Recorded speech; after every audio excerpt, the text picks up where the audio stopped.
I remember walking into my parents' house that Christmas Eve, the familiar smell of pine and something vaguely burnt already thick in the air. My hands were full, a bag of wrapped presents and, in the other, a store-bought pecan pie. Baking just isn't my thing. Behind me, my kids, Leo and Chloe, trailed with that quiet, almost wary energy children get when they sense something heavy hanging in the air. Leo, bless his heart, was 7, Chloe 9. They had that telltale look, heads down, voices hushed, that survival mode kids shouldn't have to learn so young. The house hadn't changed a bit in the 3 years since I'd last been there for Christmas. Same dusty garland from what felt like the early 2000s, Mom insisting it still worked fine. Same chipped nativity set missing a wise man, Joseph had taken a tumble off the mantle years ago, and no one ever bothered to replace him. And that same cold draft in the hallway, courtesy of my father, Richard, who refused to fix the front door. Builds character, he'd always say, about minor discomforts. I hadn't spent Christmas with them since the huge fight about my divorce from Mark. They'd never liked him, not really. Called him unmotivated, lacking direction, just because he was a sound engineer and not, an accountant or a lawyer. But when I finally left him, after years of his gambling problem, draining our bank accounts, his constant lying about where our money was going, well, I was the problem then. You didn't try hard enough, they'd lectured. Marriage takes work. You're too quick to give up. Never mind that Mark had left me with $30,000 in debt I didn't even know existed until the creditors came calling. Never mind I'd begged him to go to counseling for 2 years, and he just refused. Never mind I'd caught him taking money from our kids' college fund to cover poker losses. To them, I was the one who hadn't stood by her man. After all that, I rebuilt everything. Promoted to senior operations manager at the plant, bought my own place, nothing fancy, a little 3-bedroom ranch with a decent yard for the kids. Paid off every single dime of Mark's debt and squirreled away 6 months of emergency savings. All of it, on my own. No help from anyone, certainly not a penny from them. And still, it felt like it wasn't enough. Still the daughter who'd failed at marriage, who made bad choices, who never quite measured up to whatever impossible standard they'd set. I guess I went that year hoping things might be different. That 3 years of space, of proving I could handle life, would somehow reset things. Maybe they'd finally see me as Sarah, the adult, not Sarah, the perpetual screw-up. Hope, though, can be a dangerous thing. The living room was already crammed. Richard's siblings were there, laughing too loud in matching red sweaters that looked like they'd come from the same clearance bin. My Uncle Mike gave me a tight, knowing nod, the kind that said, "I see you, but I'm staying out of whatever's about to happen." My cousin Jessica whispered something to her boyfriend, then smirked. Classic Jessica. Always got commentary, never any help. And Richard. My dad, holding court in his recliner, looking like some bitter king who felt the world owed him a medal just for showing up. He had that particular look on his face, the one I'd seen 1,000 times growing up, that mix of judgment and disappointment that could shrink you down to nothing before he even opened his mouth. He saw me, saw the kids, and didn't even try to fake a smile. Didn't get up. Didn't acknowledge his grandchildren, who he hadn't seen in 3 years. Just looked straight at me, then said, loud enough for every single person in that room to hear, "Everything was peaceful until you showed up." Just like that. No hello, no Merry Christmas. Just that sentence, tossed out like a hand grenade, meant to explode and make sure everyone knew whose fault any potential tension was going to be. Leo, my youngest, froze mid-step. He was holding this handmade card he'd drawn for Richard during art class at school. He'd worked on it for days, carefully coloring snowmen and stars, writing "I love you, Grandpa" in his shaky 7-year-old handwriting. He'd been so proud, clutching it the whole drive over, rehearsing what he'd say. Now, he just lowered it slowly, his little face crumpling, looking down at the carpet as if he'd done something wrong simply by existing. That look on his face, that's what broke something inside me.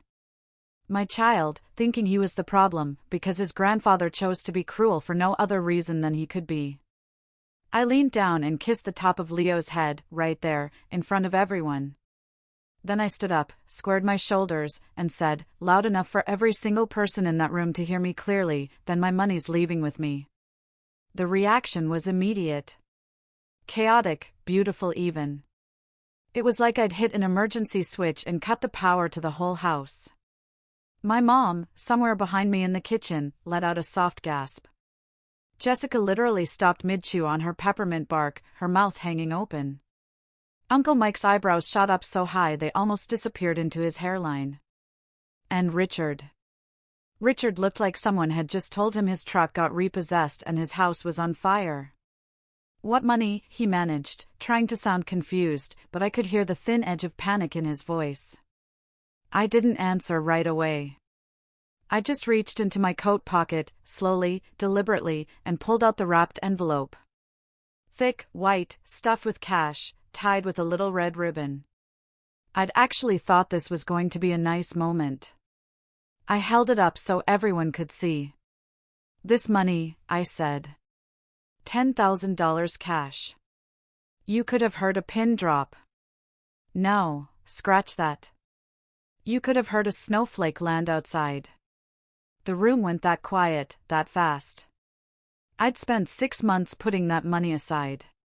It wasn't easy on a single mom's salary, even with my promotion. I'd skipped new clothes, kept driving my 12-year-old car that desperately needed replacing, turned down weekend trips, packed lunches instead of eating out. Every spare dollar, bit by bit, paycheck by paycheck, went into that envelope. The plan was simple: hand it over after Christmas dinner, when everyone was full and happy. It was for the roof that leaked, the furnace that kept dying, the kitchen renovation they'd been talking about since I was a teenager, the cabinets practically falling off their hinges, the cracked countertop. I thought maybe, just maybe, this would be the thing that made them see me differently. Made them proud. Made them realize I wasn't the messed-up daughter who couldn't keep her life together.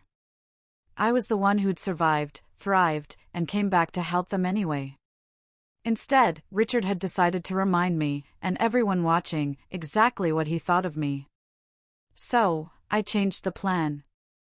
Right there, in the middle of their living room, with the whole family watching, I tore that envelope in half. Then again. And again. I let the pieces flutter to the floor like the world's saddest confetti, hundreds, 50s, 20s, scattering across their stained carpet. You were going to give us that?" Mom's voice, from the kitchen doorway, was shocked. It would have been funny if it wasn't so sad. She complained about money for years, but apparently never considered I might actually try to help. I said, my voice steady, calm, surprising even myself. "Not anymore." I turned to leave. Chloe was already halfway to the door, biting her lip, staring at the ceiling to keep her tears from falling. Leo was still frozen, clutching that stupid snowman card, probably trying to process why Christmas had turned into a nightmare so fast. I took his hand. His palm was sweaty and small in mine. We started walking. I could feel every pair of eyes burning into my back, hear the whispers starting, but I didn't turn around. Just kept moving, one foot in front of the other, getting my kids out of that toxic situation. We'd just reached the front porch, the cold December air hitting my face like a physical blow, when the door swung open behind us. "Sarah, wait!" It was Richard. He'd actually gotten up out of his precious recliner and followed us outside, in front of the whole family. That never happened. In my entire childhood, I couldn't remember a single time he'd ever chased after me for anything. He was always the one who let people walk away, too proud to ever blink first. I turned around slowly. He was standing on the porch in his socks, looking pale and shaken, like the reality of what just happened had finally sunk in. The wind whipped around us, making the dusty garland sway. "I shouldn't have said that," he managed, his voice rough. "I don't know why I said it. Just come back inside. Don't leave like this. The kids shouldn't miss Christmas because we had a disagreement." A disagreement. He was already reframing it, making it sound like we'd argued about politics, not like he'd deliberately humiliated my child and me for no reason but cruelty. I stood there for a long moment, Leo's hand still in mine, Chloe a little behind me, arms wrapped around herself. The whole family was probably watching from the window, getting a free show. "You want us to come back?" I asked, keeping my voice level. "Then apologize to Leo.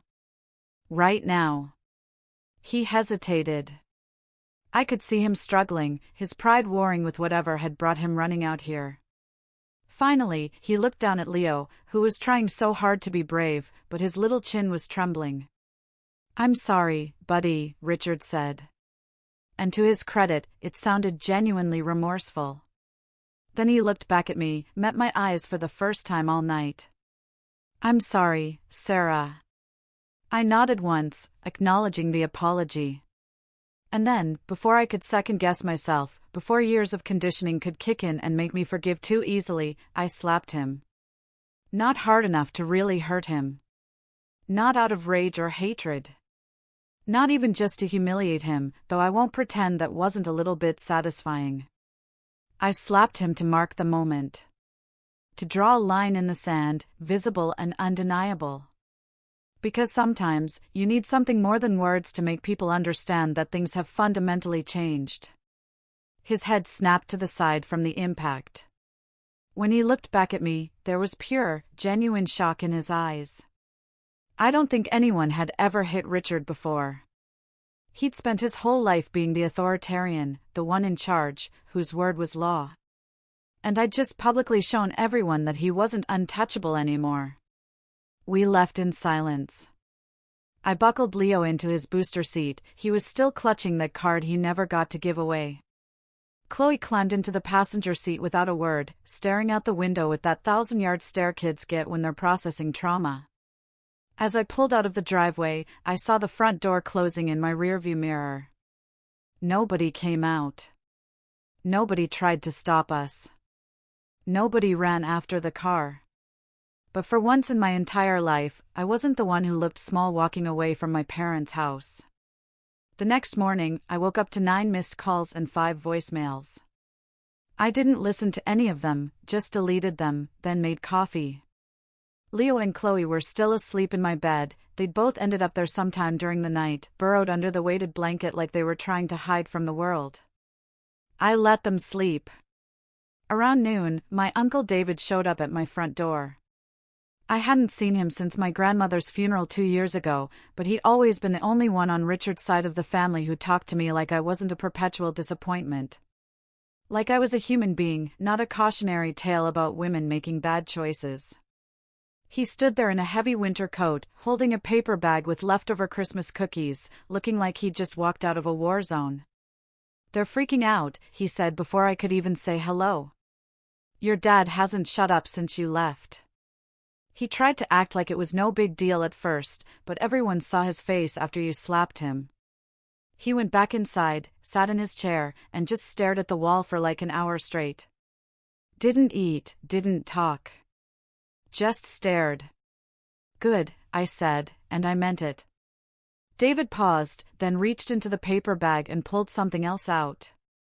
Leo's card. The one with the snowman and stars, now slightly bent and wrinkled like someone had stepped on it, but still intact. The careful crayon work still visible. The wobbly "I love you" grandpa still legible across the bottom. "Thought you'd want this back," David said quietly. "It was the only thing your dad picked up off the floor after you left." He just held it for a while, then put it on the mantel next to the nativity set. I didn't know what to say. For a second, I thought, maybe this is it. Maybe this is one of those redemption stories where everyone gets perspective and makes better choices and the family heals. But then David shook his head, like he could read my thoughts. "Don't forgive him yet," he said firmly. "He needed that slap more than anyone I've ever seen. And honestly, everyone there agrees with you.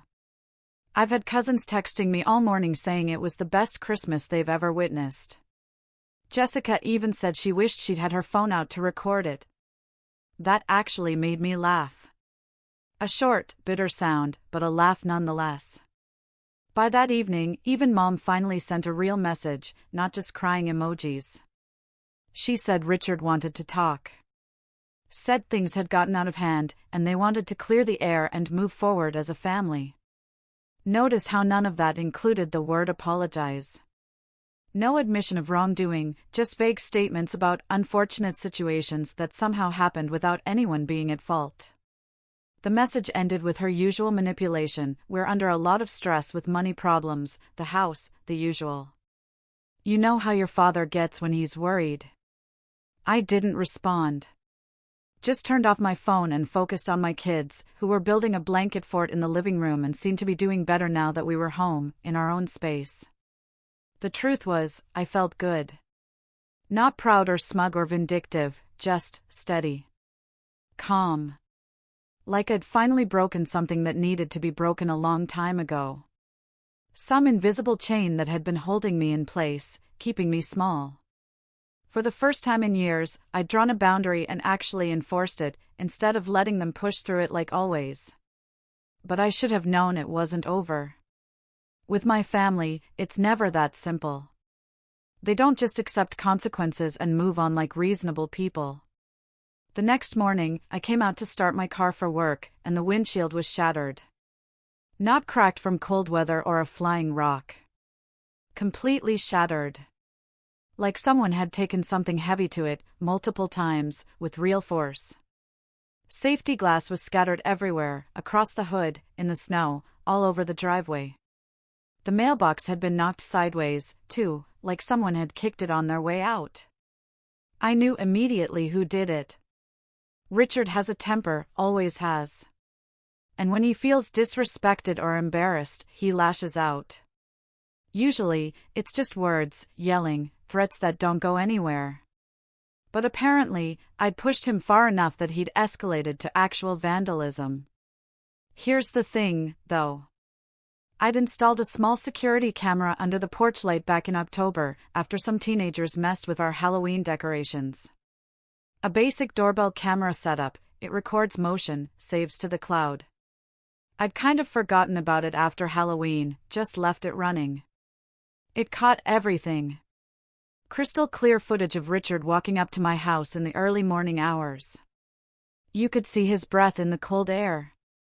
He glanced around to make sure no neighbors were watching, then swung what looked like a tire iron at my windshield. 3 solid hits, glass exploding. Then he kicked my mailbox like a child having a tantrum and jogged off down the street, looking around nervously the whole time. I called the police exactly 10 minutes later. Officer Miller pulled up in his patrol car about 15 minutes after that. He was this guy who'd been trying to flirt with me for months, always finding reasons to stop by during school pickup, making small talk at town meetings, that kind of thing. Usually, I'd brush him off politely. I had enough going on without adding dating drama to the mix. This time, though, he was all business, professional. He looked at the damage, took notes, asked if I had any idea who might have done it. When I showed him the camera footage on my phone, his expression went from professional interest to genuine anger. "You want to press charges?" he asked. And there was something in his voice, this edge of protective fury, that made me realize he wasn't just asking as a cop doing his job. "Absolutely," I said without hesitation. He looked at me for a long moment, then nodded. "I'll make sure this goes through properly. He doesn't get to act like this and just walk away from it." True to his word, Officer Miller pushed everything through fast. By that evening, Richard was in custody. The charges were criminal mischief and vandalism, both misdemeanors. But with the video evidence being so clear and blatant, the district attorney agreed to ask for maximum penalties, 7 days in county jail, plus full restitution for my windshield and mailbox. Miller called me after the arraignment to let me know everything was processed. "The DA is really pushing this through because it's so deliberate," he said, "and because..." He paused, then continued, "This apparently isn't the first time your dad's had outbursts like this. There are other reports in the system. You're not the only one who's had to deal with his temper." That hit me harder than I expected. The idea that other people, maybe neighbors, maybe other family members, had experienced Richard's rage and reported it. That this was a pattern, not just isolated incidents where I'd somehow provoked him. Once word got out about the arrest, my phone exploded again. This time, it wasn't just my immediate family, but extended relatives, family friends, people I barely remembered from childhood gatherings. Everyone had an opinion. Some supported me. It's about time someone held him accountable. You did the right thing. He's needed consequences for years. Others condemned me. How could you do this to your own father? Family doesn't put family in jail. You're destroying the family over hurt pride. He's under so much stress, you should have just let it go. Let it go. Like he'd accidentally bumped my car in a parking lot, instead of deliberately vandalizing my property in retaliation for me standing up to him. Like I was supposed to just accept being treated like garbage because that's what family does, protects the aggressor and sacrifices the victim to keep the peace. I blocked most of the condemning voices. Didn't even read them. It was all so much.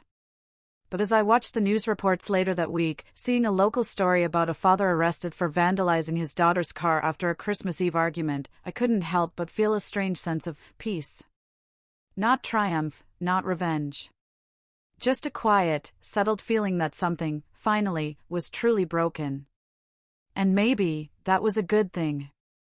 But after all of it, after everything that happened, how do you even begin to pick up the pieces of a family like that?